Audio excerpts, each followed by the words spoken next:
આજે બધાને ખાવા હતા પકોડા, એટલે બ્રેડ ને બટેટા ને મરચાં ને કોથમરી લઈ આવ્યા ને બટેટા બાફી અને તેનો ચૂંદો કરીને બ્રેડમાં ભરી અને ગરમ તેલમાં આપણે બ્રેડ નાખી અને તળાય ને પકોડા થઈ ગયા તૈયાર। અને પકોડા કોને કોને ભાવે કોમેન્ટ કરજો। અને આ વરસાદની ઋતુમાં પકોડા ખાવાની મજા આવે। પકોડા તળાઈને થઈ ગયા તૈયાર કે ઋતિ આવી ગઈ અને ઋતિને દઈ દીધા પકોડા।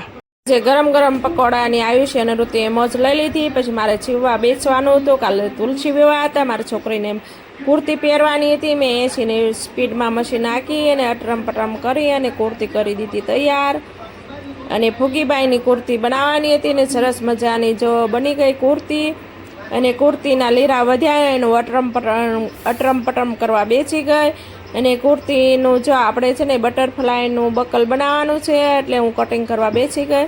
એને કટિંગ કરી અને મશીનમાં સિલાઈ મારીને પછી હું સેટિંગ કરવા બેસી ગઈ બટરફ્લાયનું।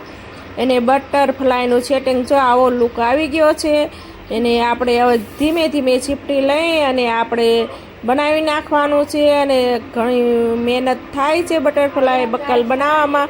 એને કોને કોને બટરફ્લાય બકલ બનાવતા આવડે છે। અને પછી મેં ચીપટી લઈ અને દોરો વીંટી દીધો અને પછી આપણે પાંખોમાં પણ ધીમે ધીમે ચીપટી લઈ લેવાની છે।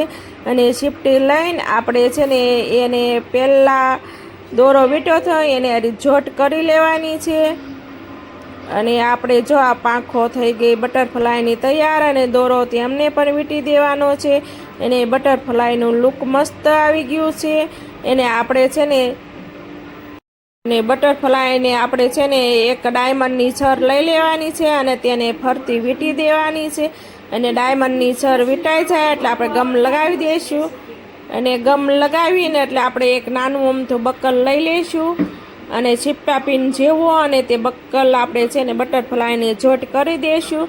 અને આપણે ગમ વડે તેમને આપણે ચર અને બકલને જોટ ગમ વડે ચોંટાડી દઈશું।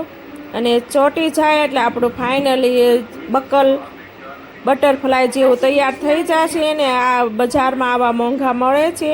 અને જો આપણો લુક સરસ થઈ ગયો છે। અને આવા બટરફ્લાય જોવા માટે લાઈક કરો, શેર કરો અને નવા હો તો ચેનલને સબસ્ક્રાઈબ કરો। Bye bye. અને બકલ જોવા માટે ચેનલને સબસ્ક્રાઈબ